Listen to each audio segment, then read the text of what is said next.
खरं म्हणजे अत्यंत दुर्दैवी अशी घटना आहे। केवळ आणि केवळ रासायनिक आणि विनाशकारी प्रकल्प जे असतात हे ह्या सिंधुदुर्ग आणि रत्नागिरीच्या माथी मारले जातात।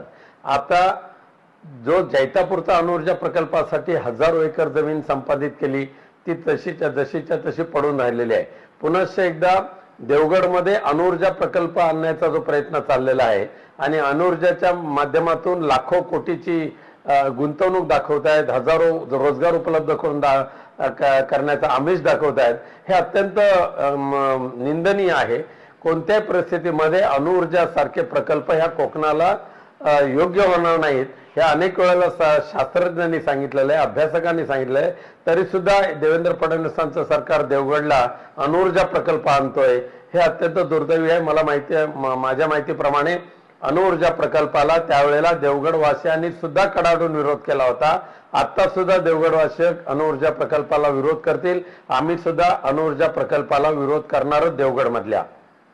हे सध्याच्या मोदी सरकारचं पाप आहे। वाढणारे डिझेल पेट्रोलचे भाव, वाढणारे धान्याचे भाव, वाढणारे इतर सर्वच महागाई जी वाढते ह्या संपूर्ण वाढणाऱ्या महागाईला सध्याचं मोदी सरकारच जबाबदार आहे।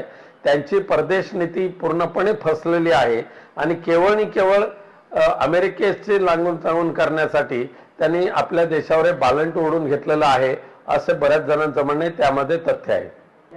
मागणी केली कसलं काय ते पेन्शनचं असते। पेन्शन एका माजी खासदाराला मिळते फक्त 35,000 रुपये आणि अशा 35,000 रुपये वाचवून तुम्ही किती करणार आहेत? त्यापेक्षा केंद्र सरकारमधली सध्याची जी उधळपट्टी आहे, केंद्र सरकारमधला जो भ्रष्टाचार आहे, राज्यातला जो भ्रष्टाचार आहे, हा पूर्णपणे मोडीत काढण्याचा जर तुम्ही निर्धार केलात तर कशाची गरज भासणार नाही। आज सुदैवाने जीएसटीच्या माध्यमातून विक्रमी करवाढ केंद्र सरकारला मिळते, त्याच्या बदल्यात करदात्यांना काय मिळते?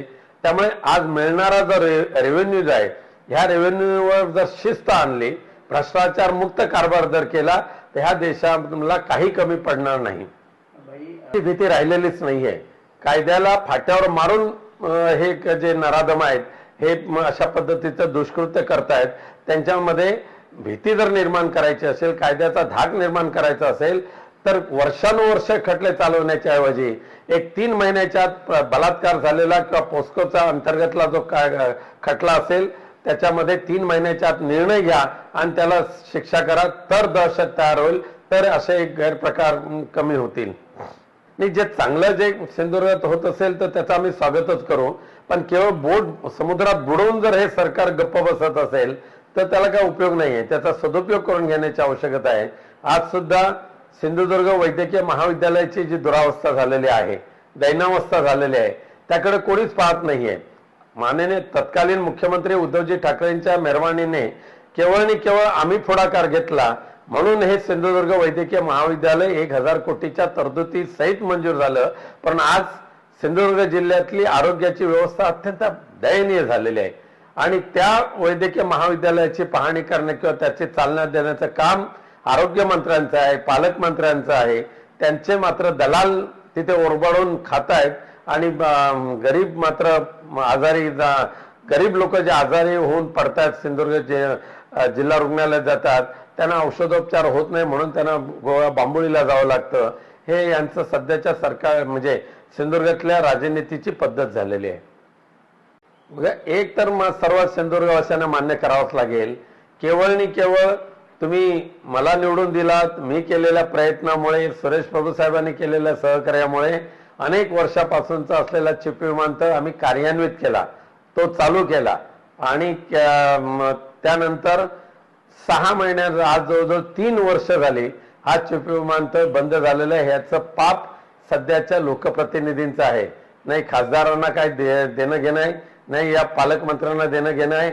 आणि त्या चिपी विमानतळाचं एवढा मोठा उभा केलेला विमानतळ सडला काय किंवा पडला काय ह्यांना त्याचं काय देणं घेणं पडलेलं नाही। पण चिपी विमानतळ चालू करण्याच्या दृष्टिकोनातून फार काय मेहनत करायची नाहीये, फक्त केंद्रीय हवाई वाहतूक खात्याच्या माध्यमातून पुनश्च एकदा टेंडर काढून ती एअर अलायन्स जी कंपनी होती त्यांना पुन्हा कार्यान्वित करण्याची गरज आहे।